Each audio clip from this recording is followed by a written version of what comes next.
Good morning, church. Maayong buka ka ng tanan. So, praise the Lord guys sa yan tayo sa pag-iuwi sa tuwang tanan. Last week, nag-iuban ko sa mga young people, nagkamang dito sa Nabu ba ito? And we talk na lang, and nagaling na tayo dito ka, kaya yung mga nanong, mga theological controversies, mga butang sa Bible. And at the end, we-encourage natin sila that everyone of us must desire to know God more. And I told them the more you know God, the more you know that you don't know Him. The more you kumain ng Ginoo, mas makabalot ka mo pa rin ang Ginoo. So I hope, just like the message song, it is our heart's desire that we would know God more. Perhaps this is my last week, and it's our last week as a weekend pastor, and I live my nato. Praise the Lord, I got another chance to give my heart for heartfelt gratitude to you. I praise the Lord for the learnings in Niya for 10 months. Next week, makabalik ko rin. And I praise the Lord dahil sa inyong pinabuhi, nabati na ito ang buong sa Ginoo. And na-enjoy na ito ang mga weekend ministries along with Pampang and MJ and the rest of the salamat sa inyong pinabuhi.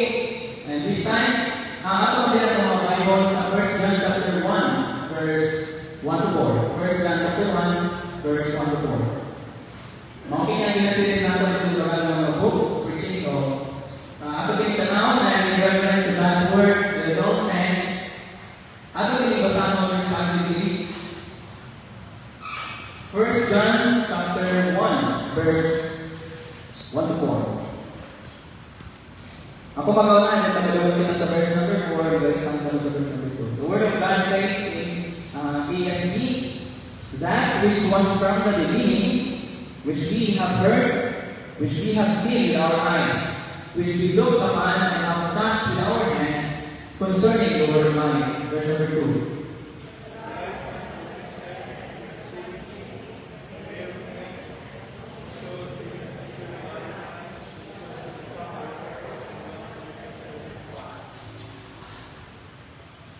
That which we have seen and heard, we proclaim also to you, so that you too may have fellowship with us. And indeed, our fellowship is with the Father and with His Son, Jesus Christ. Altogether, verse number 4. And we are writing these things so that our joy may be complete. Praise the Lord. Let us pray. Father God in heaven, we thank you, Father God, na inatak na kung kay Ikaw, ang Diyos na muli at aranin ko na Diyos. Wala ka na pasagahan sa iyong mga katauhan, ang imong saan, sigurado, ang imong presensya at upang naman mo. We praise you, King of Diyos, for this love of opportunity that we are able to worship you in spirit and in truth. And now, Father God, hide in your cross. You know, King of Diyos, at alam ng pabaliwan ay not worthy to do your work. I'm not worthy to do your work, Father God, because your word is holy, you are holy, Father God. Therefore, sanctify us today with your truth. Your word is truth. Open the hands, the minds, and the hearts of each and everyone here, Father God. Kapag receive ko sila, whatever correction, whatever instruction from your word, God, Father God, today. This is all for the thanksgiving in our heart, in Jesus' name. Amen and amen. Balik ako sa kalimot. Maraming salamat.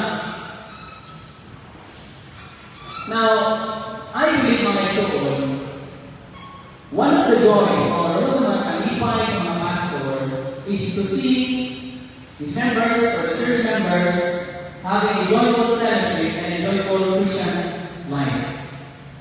Wala mong great pastor na kailangan ng miserable ang kinausap ng members.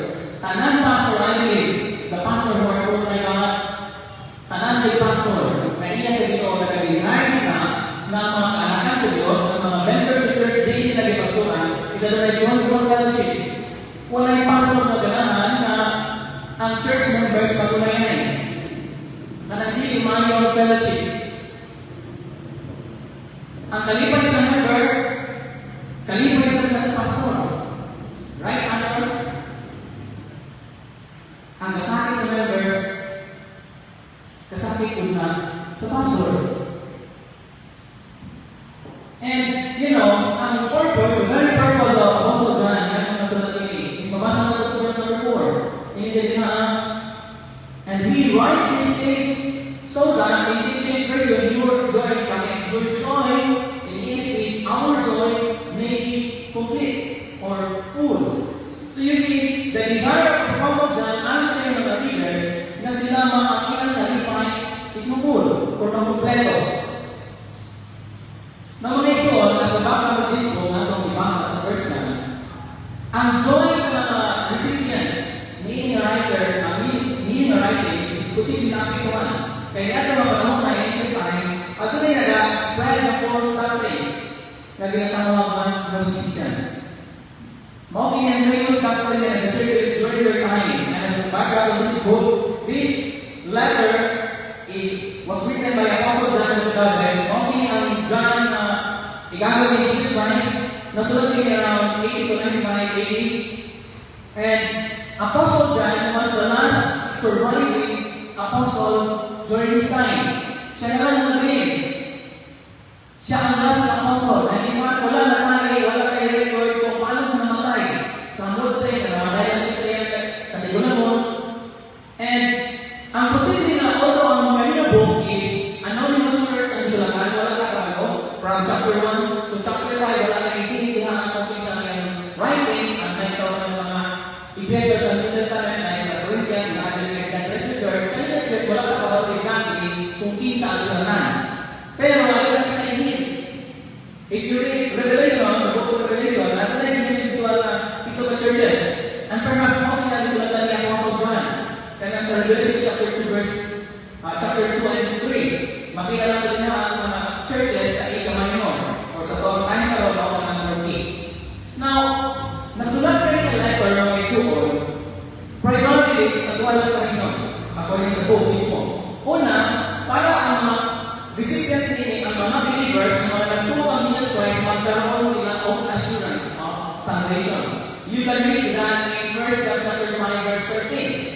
These things are written unto you that believe in the name of the Son of God, that you may know that you have eternal life. Sumunod ang purpose ng Apostle John, even sa Gospel of John, of the same John na nagsulat po sa 2 John, 3 John, and the book of Revelation. All these na John ang nagsulat niya.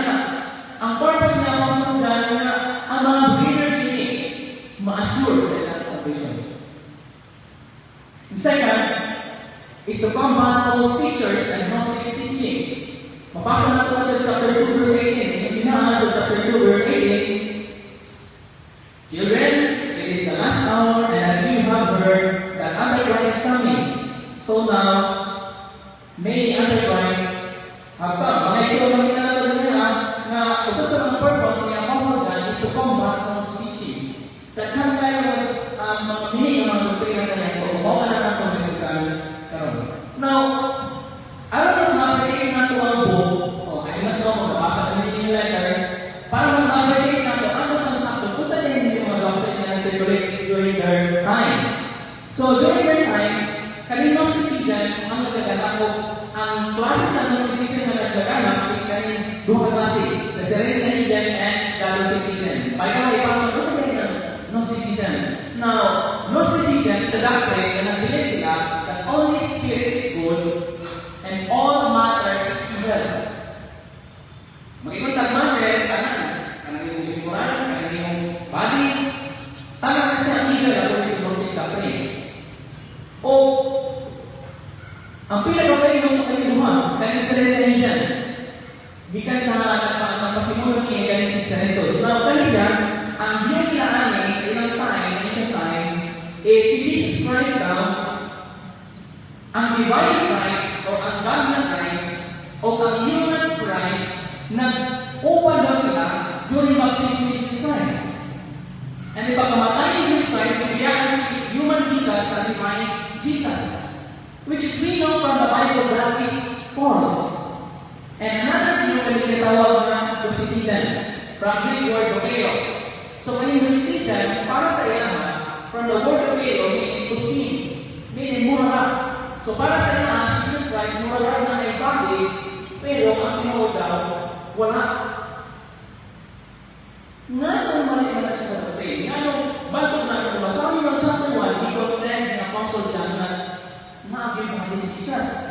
to combat false doctrine.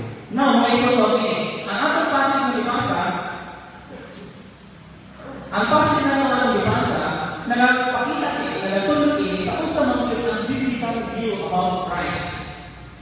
Also, kinsa si Christ, kinsa siya, according to Scripture. And then, the moment na mailan mo Jesus Christ, according to the Bible, it will restore to our joy, with fellowship with God, and joyful fellowship with the saints. That's why in the sermon, ako yung kailangan, joyful fellowship in the authentic Christ. My point is this, my son. Dili ka magkaroon ng tinawag ng fellowship with God and with saints if mali ang iyong view about Christ. So, tanaw na sa Bible, according to this passage, in some Jesus Christ. So, the purpose of this sermon, or the proposition is that every Christian, you and I, should pursue joyful fellowship with God and with fellow believers grounded in the authentic Christ. Now, mga isologis, sa atong time, kaya na nag-claim na Christian sila. Na silang followers of Christ. Or even ito mismo, we are claiming that we are Christ followers. Pero ang question, ang Christ ba na inuuhan is mo ba na ang authentic ng Christ? Mo ba na ang Christ na nagtulog sa Scripture? Ang ilabang Christ, mo ba gina ang Christ sa Bible? Ilan mga unbelievers will recognize Christ. Pero ang ilabang Christ, mo ba gina ang Christ sa Bible? So, okay na pamataan natin ng bago, and tulungan na pamataan ang share with the Bible. First question na ating how can a Christian pursue joyful fellowship grounded in the authentic person of Christ? So, saan mo ating may suon na ikaw ako mag-pursue ng joyful fellowship? Again, if you have wrong view of Christ, you will never have a joyful fellowship with God. You will be down in hell, and you will not have a fellowship with the saints. So, number one, accept the deity of Christ as taught by the apostles in verse number 1 to 3. Accept the deity of Christ as taught by the apostles. When you say deity, it means pagka-Diyos.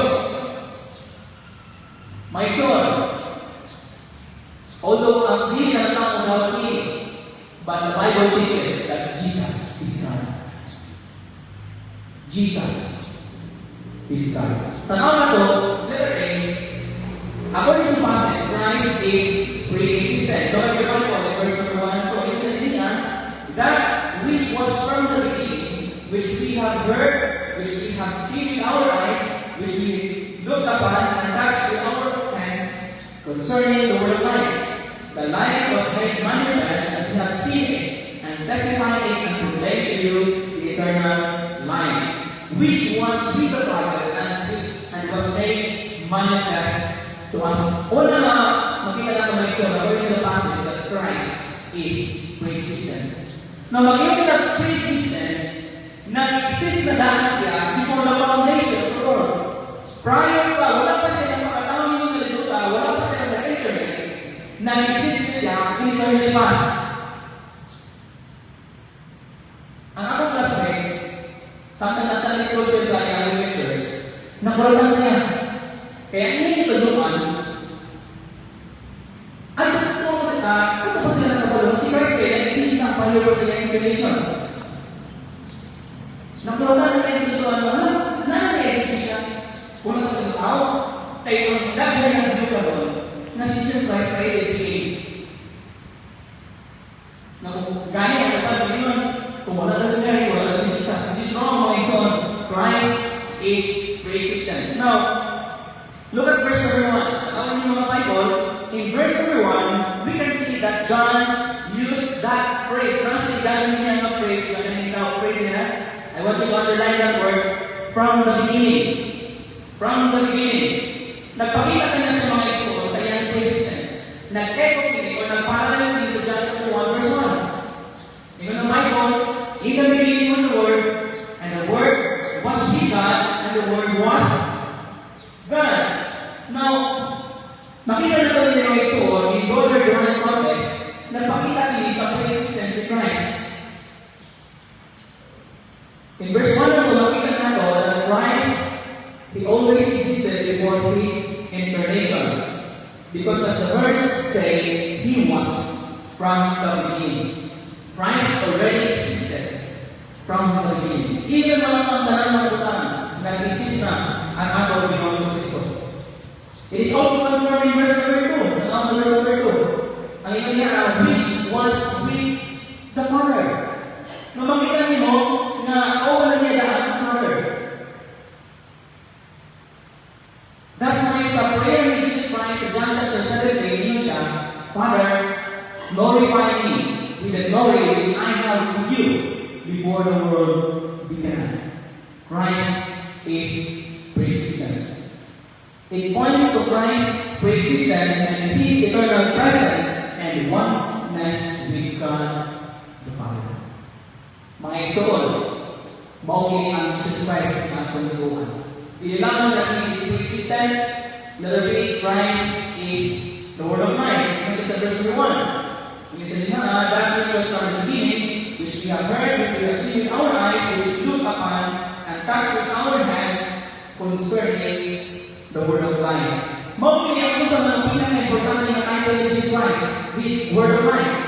That Christ is Logos, or Word. The same with John 1:1 again, that He is the Word of God.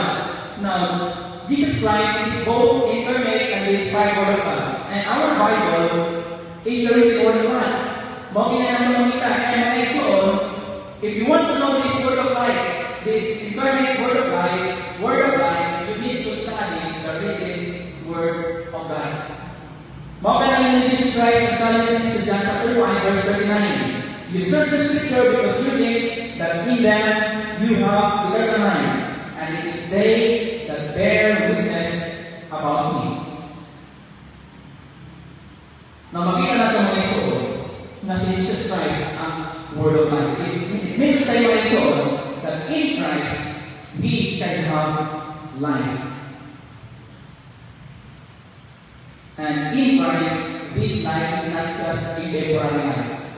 In Christ, we can have eternal life. And this points us to chapter number letter C. Christ is eternal life. Again, verse number 2, kapasa natin nga. Sa verse number 2, yung sabi nga, and testify to it, and proclaim to you the eternal life. Na mga isang talking. Jesus Christ is the one who was life in Himself. Chapter 1, verse 4. And in Him was life, and the life was the life of man. Now, okay, Jesus Christ is the source and sovereign over life. And this life that He gives to all who believe in Him is hindi lang basta-basta life. It is eternal life. Apart from Jesus Christ, you will never have eternal life. Makadawat na ang eternal life kung nahanap kay Christ sa iyong heart. Apart from Christ, my soul, you will never have life, neither will you have eternal life. Patay ka spiritually, and because He is eternal life, my soul, this means that apart from Jesus Christ, we can never find eternal life.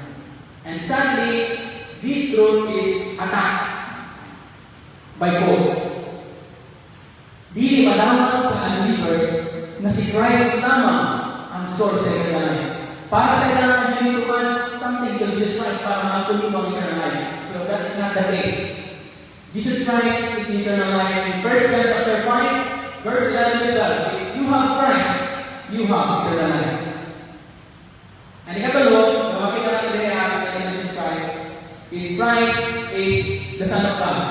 Clearly, in verse number 3, makita natin na kanang hindi na our fellowship is with the Father and with His Son, Jesus Christ. Clearly, Jesus Christ is taught to be the Son of God.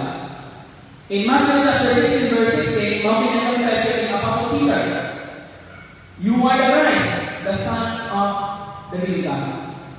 Now, na yung mga Unitarian, yung mga group, yung mga Unitarian, nag-believe sila that Father is of God.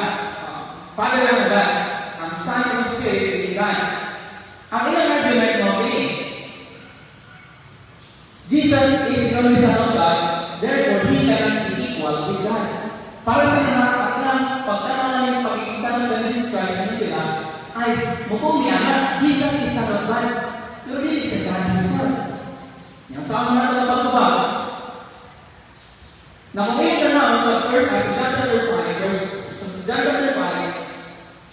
verse 1 to 18, makita natin na one time nakikita si Jesus Christ dito sa Bethsaida during the Sabbath. That's why the Jewish religious leaders became so angry with him for breaking the Sabbath. And he claimed niya na ang Father is nag-workful. Yung sa John chapter 5, verse 17, my Father is working until now, and I am working. This was why the Jews were seeking all more to kill him, not because only was he breaking the Sabbath, but he was even calling God his own Father, making himself equal with God. So, sa title ni Jesus Christ as Son of God, that means he claimed to be equal with God the Father. Now, some will tell you na, ay, Son of God, God, tao na siya. No.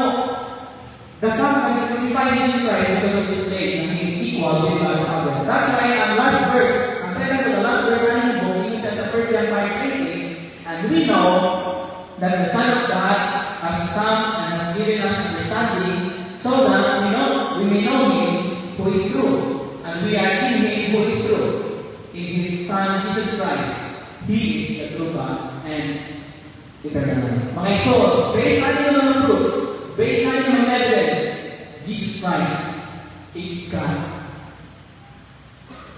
Therefore, if you want to have this joyful fellowship with God the Father, you must accept that Jesus Christ is equal with him. He is God. Accept the deity of Christ. Now, sa ilang time, in 300 AD, ano na nagagaling ng false doctrine na tinatawag na sa klase ng social system, tinatawag na Arianism. Ang proponent din si Arius. So, according kay Arius, Jesus Christ is only a created being. Binuhan na siya sa Father, and he is not co-eternal with the Father. That's why, naitago kay Council of Nicaea. Sa Council of Nicaea, nag-gather mga first ecumenical council na naitago to combat this false doctrine. O dito, kinag-isipin ng Scripture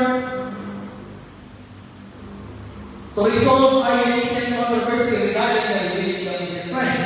Now, in early church, sa ulat ng panahon, daghan tayo ang makinay sa pagka-Diyos ni Jesus Christ. And one famous teacher of Arianism is Arius. Para sa inya, Jesus was only a created being. Because this teaching was spreading, ang pagkakas sa Arianism, nag-gather ng mga church leaders 325 AD at the Council of Nicaea. Humanya dito ng Scripture, they affirm what the apostles already taught. Jesus Christ is truly God and pre-existent. The same nature as the Father. Di ba kaya na kay Thomas? Si Thomas, siya nag-doubt sa resurrection of Jesus Christ in John chapter 20. Tingnan siya. Hindi siya mundo sa resurrection of Christ. O nang condition unless makita niya ang tamang ni Jesus Christ o makita niya si Jesus Christ. At so, makita ko sa John chapter 20, nagpakita si Jesus Christ. Ang sabi ko siya ni Thomas, tingnan si Thomas, my Lord and my God. My Lord and my God. He did not say, my teacher, my prophet. That's why sa yung vision niya, Jesus Christ is only a prophet. He's only a good teacher. Hindi wala na si Thomas na, my teacher. Wala siya na na, my prophet. Ang ino niya, my Lord and my God. Kung hindi Diyos si Jesus Christ na may soul, o tali niya na kung hindi wala si Thomas. Ngayon na siya na, no, don't call me Lord, don't call me God. But because Jesus is God, He did not correct him. Instead, He accepted the worship of Thomas. Kung saan ang point ng regala? My point is this: you can never enjoy true fellowship with God or His people if you reject the deity of Jesus Christ. Praise God! As for the Baptist, we believe in the doctrine of Christ's deity. Jesus is indeed God. Amen? Kaya kung may makasave sa ato. Kaya nakasalat kita, we sin against infinite God, against eternal God. Therefore, only an infinite being, an eternal being, could pay sa atong utang sa Father. And that's why it is Christ who paid the price.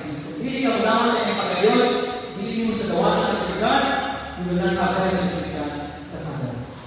Remember, there is no other way to the Father but through Jesus Christ.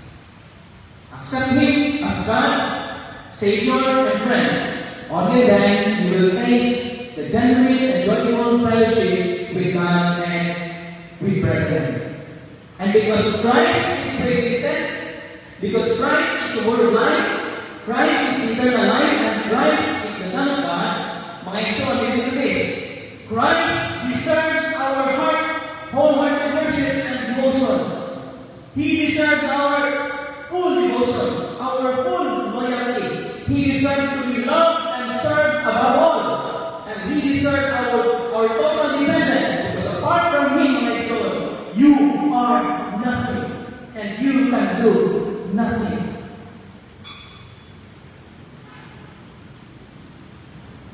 Because Christ is God, He deserves our best. Pero sa akin, maglalagay kay Christ, muna siya, He ang best. Nagkahanap ko sa iyo sa time. Do you really believe that Christ is God? Amen? If Christ is God, if Christ is your God, then be loyal to Him. Worship Him. Serve Him. Depend on Him.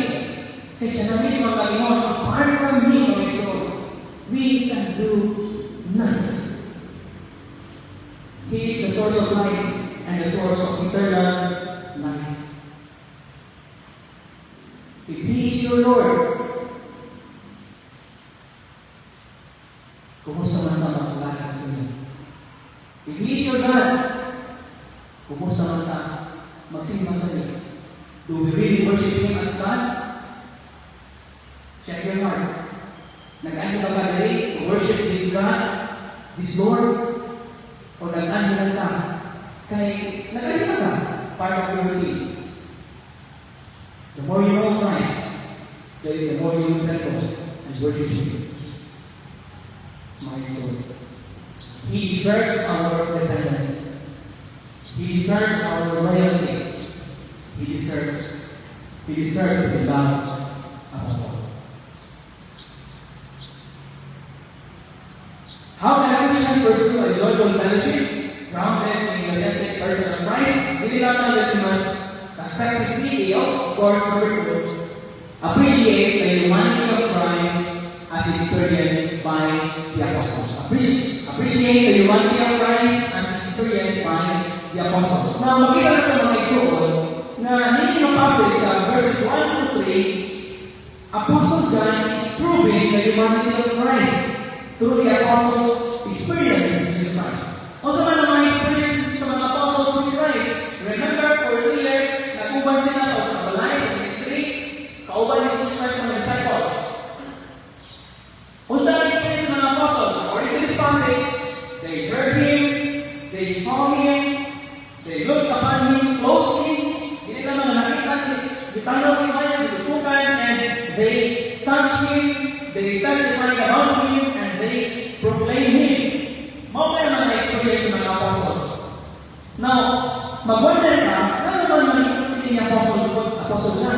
Ano naman yung naiyan i-content as Jesus Christ, human, o na-aging body?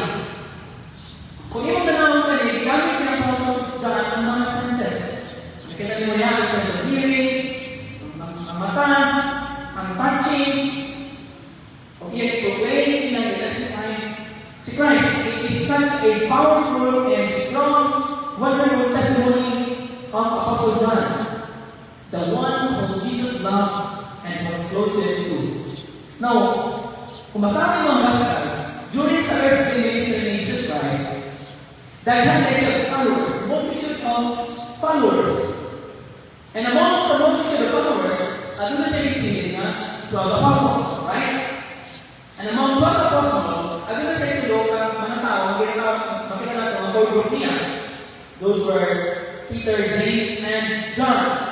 And among these three, John was the closest and beloved apostle of Jesus Christ, the one na nagsambit sa dughan ni Jesus Christ during the Last Supper. Baka nila sa John chapter 13, verse 23 to 25, and John chapter 21, verse 20. Now, ato naman that Apostle John, igulang na kayo siya sa pagsulat niya ng Inalatan. Igulang na kayo siya. He was the last surviving apostle sa pagsulat niya. Pero, makita niyo mo, na iyang experience with Jesus Christ, together with other apostles, for him, grabe ang kapis ko. Despite of his own mind. Iya dyan pamatutan.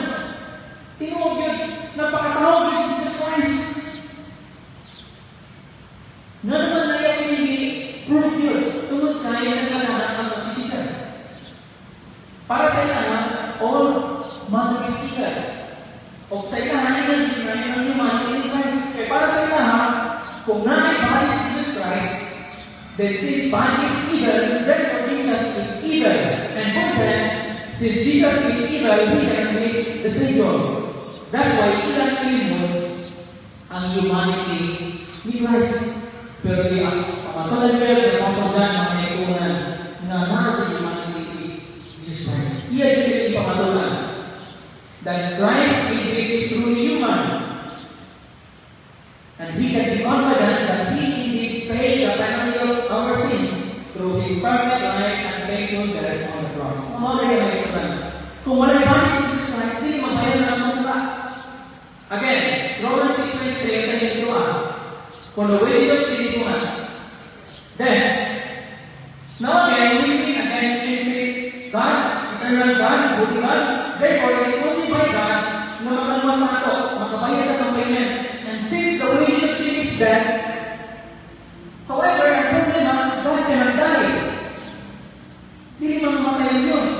So the second person of the Trinity, according to Philippians chapter 2, nagsultog siya o humanity. O dito sa cross, iyang lipasan imong mga salamat ng masa.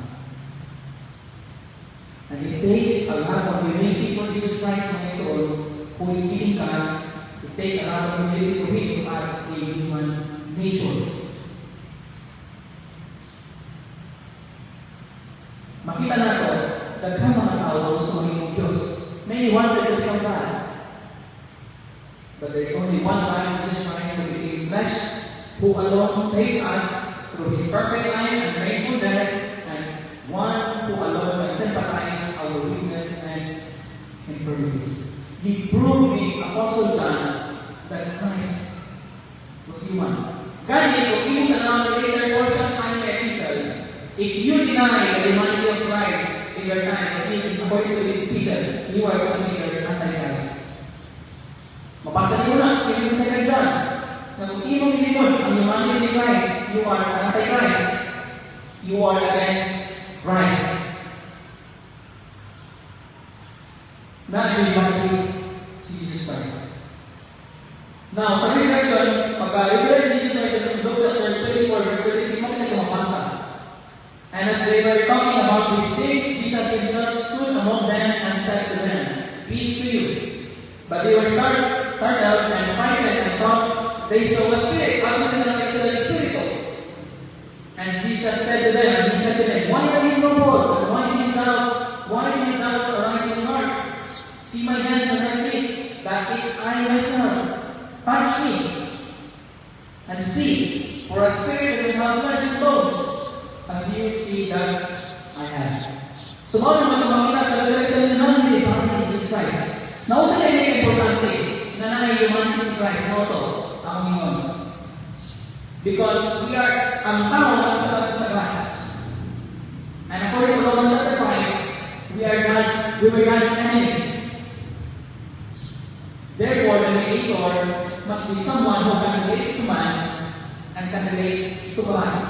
That's why in 1 Timothy chapter 2, verse 5, there is only one God and one mediator between God and man, the man Christ Jesus. Christ is the perfect mediator. Why? Because he is 100% God and he is 100% human. Mga ginatawag nila na hypostatic union.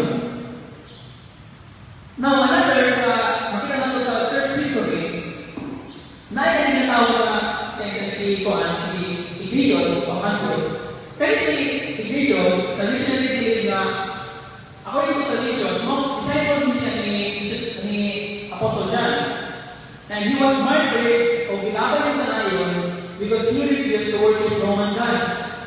And kaya si Ignatius, usa siya sa nag-content yun sa humanity of Christ o siya ang usa sa mga nag-combat against the doctrine of Gnosticism. Again, Gnosticism is a part of the branch of Gnosticism na para sa lahat, Christ only seemed to have a body, wala nito siya. Early Christians strongly defended the true humanity of Christ. And in AD 110, Jesus incarnate, the vision of Antioch wrote that Jesus truly suffered, truly ate and drank, and truly died, not just in appearance. He wrote this because some false teachers were claiming that Christ only seemed to be human. From the apostles to the church fathers, he contended that Christ is indeed human. And because he is human, usap na pala niya ang soul.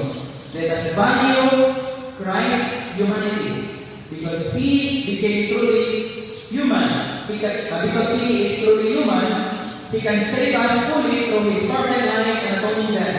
And he alone can sympathize with us completely.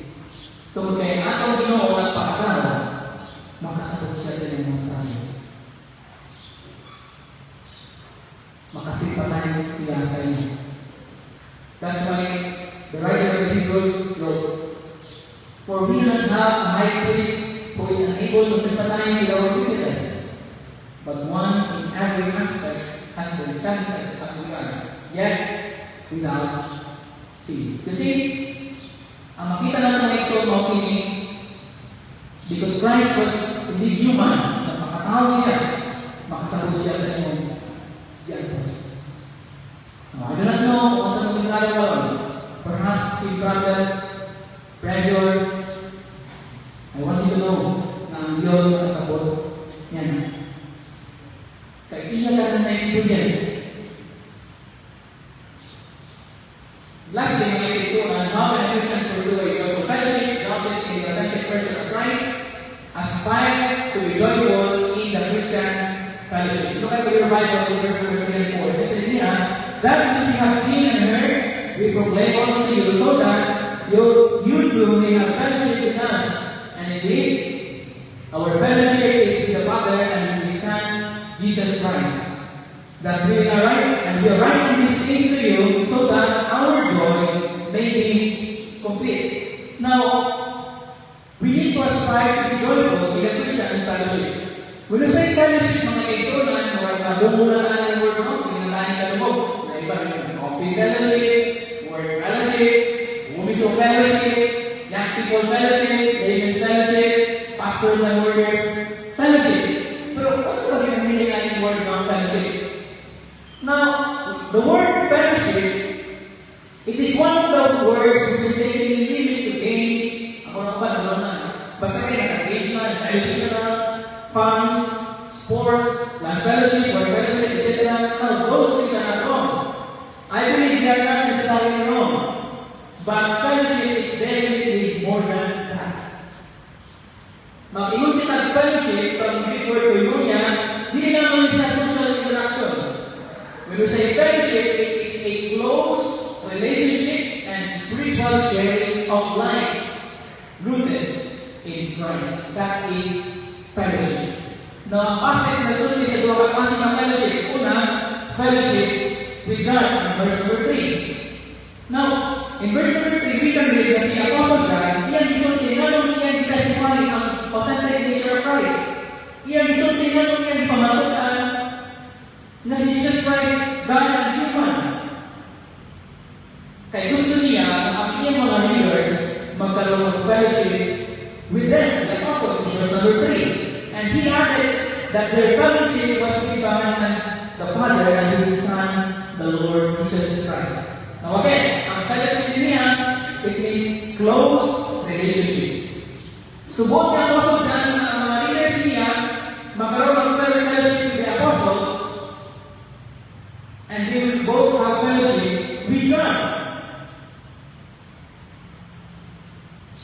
Fellowship with God, I believe, okay ang pinaka-importante and the most precious fellowship a man could ever have. Kung nakaka-fellowship with God, mo ng precious sa tanan ng klase ng fellowship. It is to be treasured, it is to be enjoyed, it is to be cultivated, it is to be aspired, and it is to be prioritized every single day above any other public fellowship or ministry. Isa kong point ng Solomon.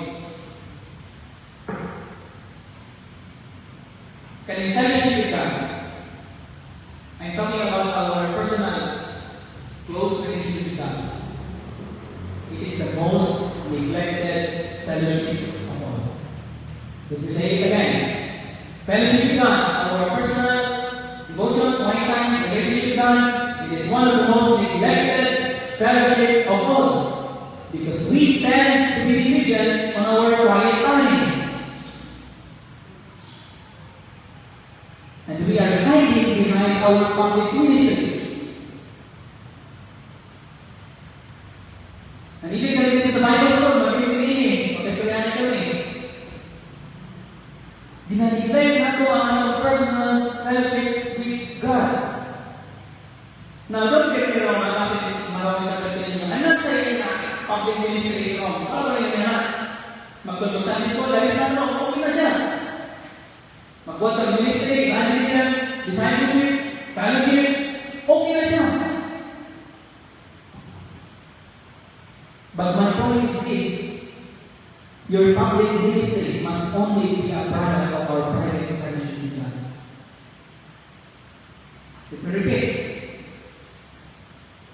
Public ministry must only be a byproduct of our private fellowship with God.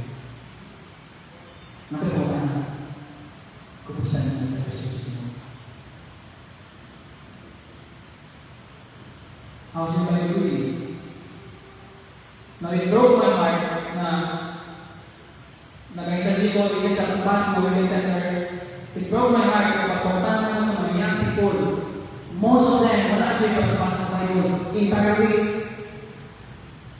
How can you find sa world flesh and the devil kung isang pastor ay wala ka? Grabe ang pressure. And it broke my heart. Apis na sa ministry. Nagaginom siya sa ministry. Pagpapapuntahan na ako, kumusta niyo? Devotion sa Ginoo? Wala. How about you? Wala pa kaya sa iyo, ha? Ba't kumusta na ang private fellowship ka? Sweet pa ba?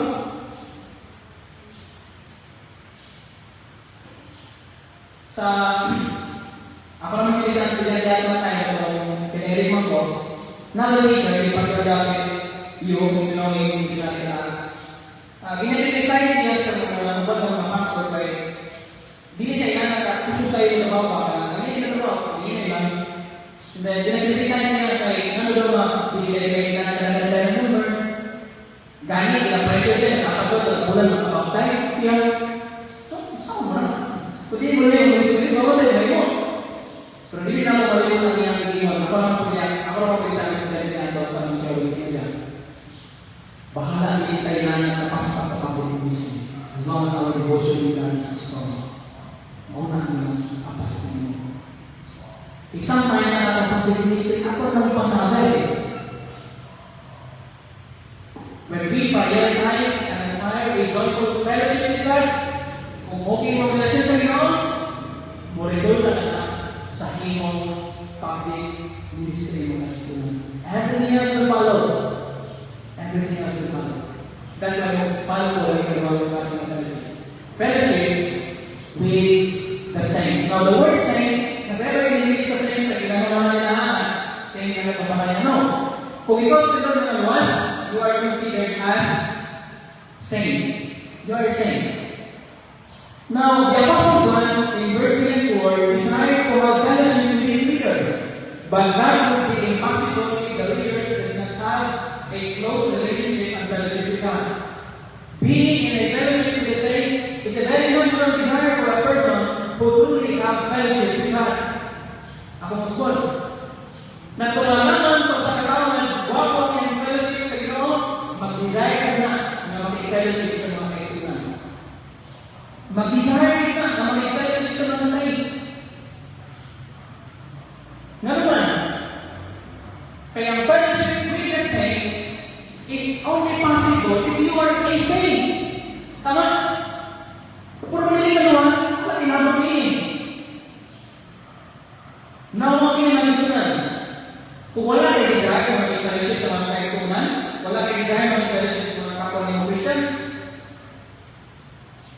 Kasi hindi nila ako Christian. Aspire a joyful fellowship with the saints. And that is a byproduct of our joyful fellowship with God. Mauna kung wala tayo na makipag-fellowship sa mga kaisungan na natin tapat, hindi ka na makipag-fellowship sa grupo, sa church. Check your heart, masipin ka sa iyo. Kaya ganoon ka sa iyo, just like the Apostle John, nag-desire ka na magkaroon sa fellowship with the leaders. Check your heart, ganun ka ba sa fellowship? Or fellowship ka sa mga believers na ibugahan? Kaya kung ganahan ka sa fellowship sa believers, check your heart, kasi nag-deliver ko ka. Kaya kung ganoon ka na sa iyo, you will desire to be in fellowship with the saints. Ganahan dapat ka magaling ng mga fellowship. Now, hear me out. Why not sa earth? We will never find a perfect fellowship. Ang waswan, sa tanaw tayo ng libutan na, we will never find a perfect fellowship. Ano man? Wala'y simbahan na perfect. Wala'y fellowship na perfect. Kung na may simbahan na perfect, na may fellowship na perfect, I urge you, ayaw join na ng church. Kaya may kasi na imperfect kung join ka. Nagkakita mo ngayon. Kaya kung mag-join ka ng perfect church, ikaw ang magiging reason na imperfect na natin yan. What's my point? Ano mo na? Because we are all imperfect. Right? But even though our fellowship is not perfect, it can be a joyful one.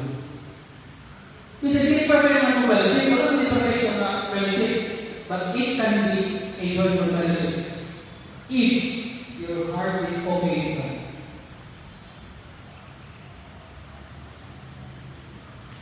So, ang lesson natin makita ang lesson ng okay. Let us pursue joyful fellowship. So, today, you need to start by cultivating your fellowship with God, with His people, and you will experience the fullness of joy that the world cannot give or take away. Desire. Now, what about fellowship with God and with the saints? O na, kung mga magaling ka fellowship, kung magsima magaling ka, buta niya sa kalipay. No? Amen? Kung magaling ka fellowship, mag-fellowship din sa magsima sa inyo, makapili mo kalipay. Hindi ka naman maganda naman. I is joy, serving Jesus, as I exhort you on my way. Parang naman yan.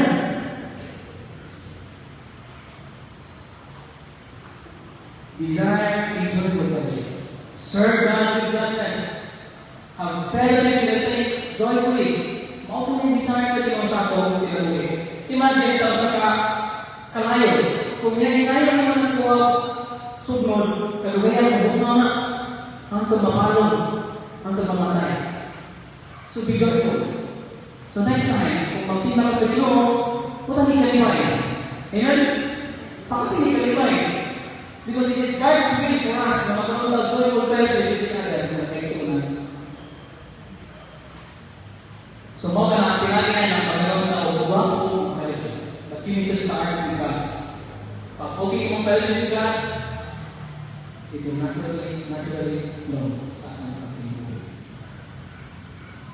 It is God's will for us na magkinaluwi ang malipay. Giluwas sila sa Ginoo para malipay. Ayaw mo rin ang mga kanya, naluwas na. Mahigit ko naman, palagi ko, dapat natin punta ko. No. How can you say that? Wala ba ka nalilan? Ayaw mo kang lahat sa very God? Are you not happy that God saved you? Ayaw mo kang may desire sa atong kasing-kasing. Again, natin siya, pursuing your fellowship, grounded in the person of Christ. Accept that he of Christ, as taught by the apostles, appreciate the humanity of Christ as experienced by the apostles, aspire to be joyful in the Christian fellowship. I hope maging evident in the way we serve God until the coming of our Lord and Savior Jesus Christ. Let us pray. Dear Lord, Kaya di sa tulong, just kay kapitan, na kami tanan, joyful sa pagkalagad ninyo, the more na ng ingon mga kapitan. We praise you, Lord, for sending the Lord Jesus Christ, our mamahay, for our sins. In our pamahan, that they respond to your love towards us. But I can enjoy my God to serve you with gladness. To bless us. Fellowship in the church para lang. I know, for a perfect church, for a perfect fellowship, tabangin lang ako ng Panginoon ng ang fellowship in the church ng enjoy for today. In Jesus' name we pray. Amen.